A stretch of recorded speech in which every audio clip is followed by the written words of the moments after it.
की 18वीं लोकसभा की नई सरकार की प्रधानमंत्री मोदी हैं तीसरी बार, लेकिन ये बीजेपी सरकार नहीं है, ये दरअसल एनडीए की सरकार है। एनडीए 3.0 है ये। पहली एनडीए की सरकार 1998, दूसरी 1999। और ये बताना इसलिए जरूरी है, आगे जो हम चर्चा करने वाले हैं उसका थोड़ा कॉन्टेक्स्ट सेट हो जाता है।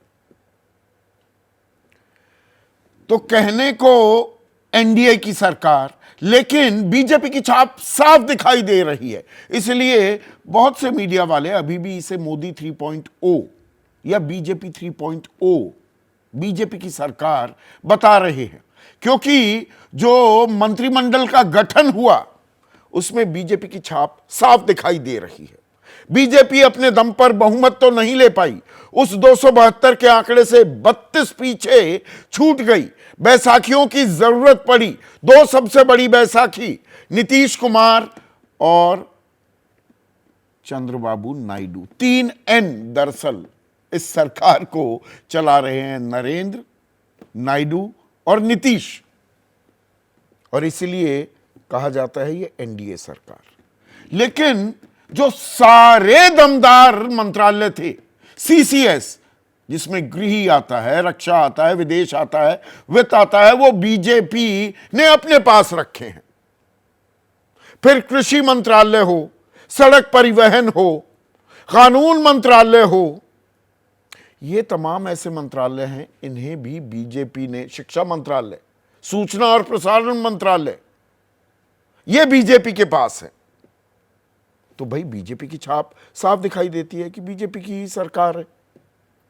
और जिन बैसाखियों की जरूरत है उन्हें दे दिया गया पंचायती राज। मैं जेडीयू की बात कर रहा हूं। लल्लन सिंह पंचायती राज मंत्री बने, कैबिनेट मंत्री का दर्जा मिला, एक राज्य मंत्री भी हैं जेडीयू के कोटे से। और वही हाल टीडीपी का भी, एक कैबिनेट मंत्रालय मिला, नागरिक उड्डयन मंत्रालय। 36 साल के एक युवा को अब देश का नागरिक उड्डयन मंत्री बनाया गया है, अच्छी बात है।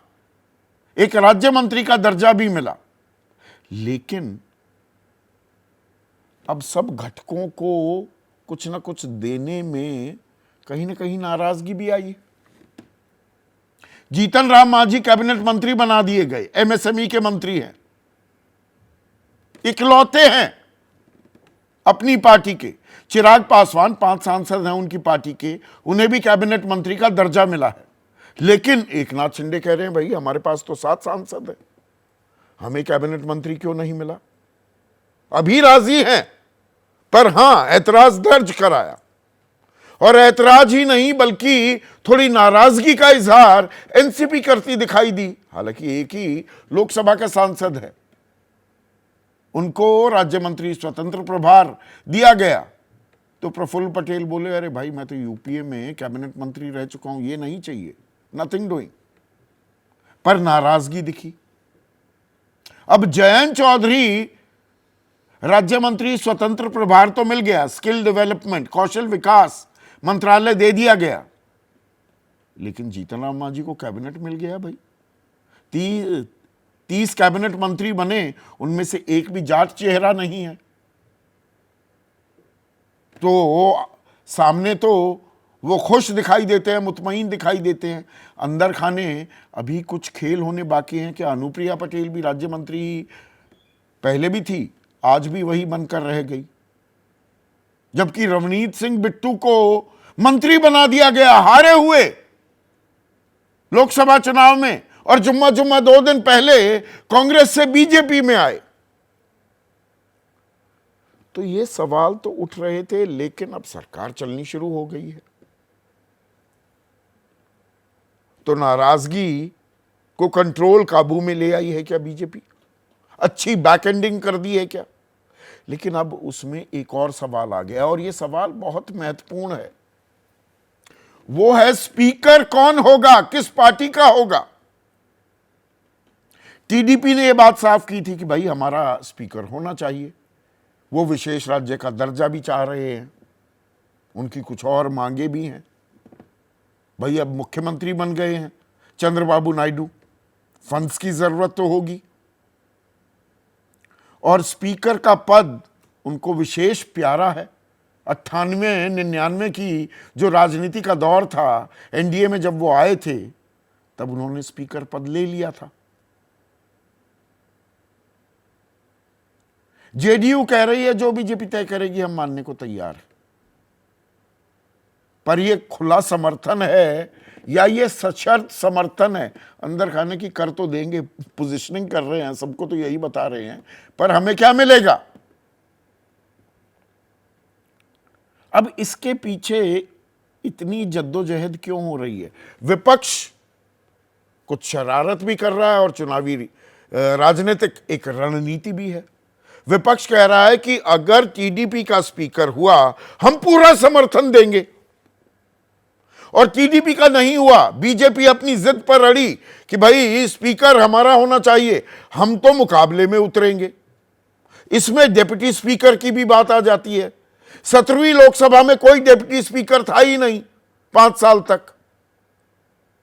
विपक्ष को डिप्टी स्पीकर बना देंगे क्या उनके उम्मीदवार को, तो बात खत्म हो जाएगी। या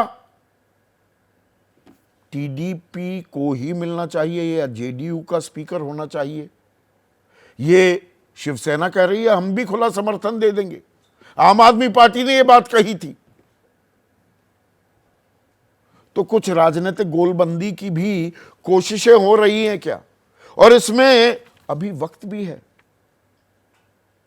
थोड़ा आपको यह बताना जरूरी है, 18वीं लोकसभा का सत्र 24 तारीख को, 24 जून को, 7 दिन बाद वो शुरू होगा। 3 जुलाई तक ये पहला सत्र है, और इसमें 24-25 को प्रोटेम स्पीकर जो हैं, जो अमूमन सबसे ज्यादा अनुभवी, सबसे ज्यादा टर्म के लोकसभा सांसद होते हैं, वो शपथ दिलाएंगे नए सांसदों को। 27 जून को राष्ट्रपति का अभिभाषण होगा। तो स्पीकर का चुनाव है 26 जून को।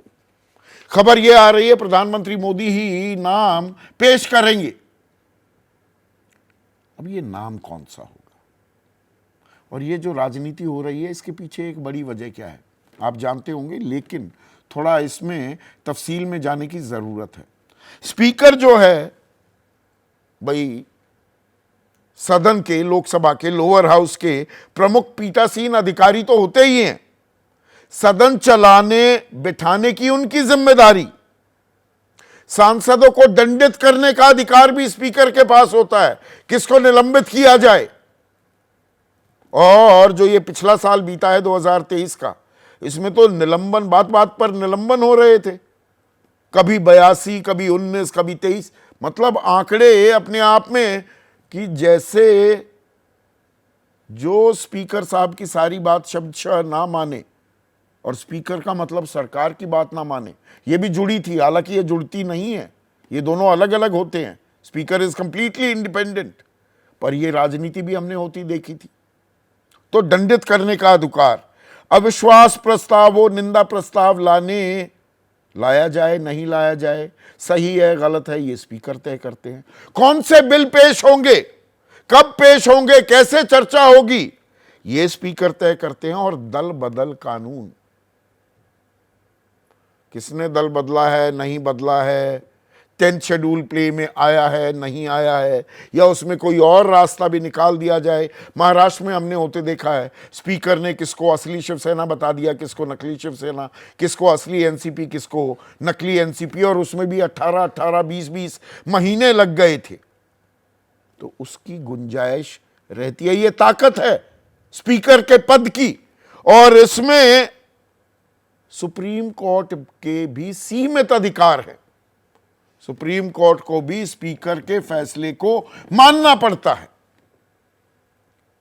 तो इसीलिए इस बात को लेकर ऐसी तैयारियां हो रही हैं।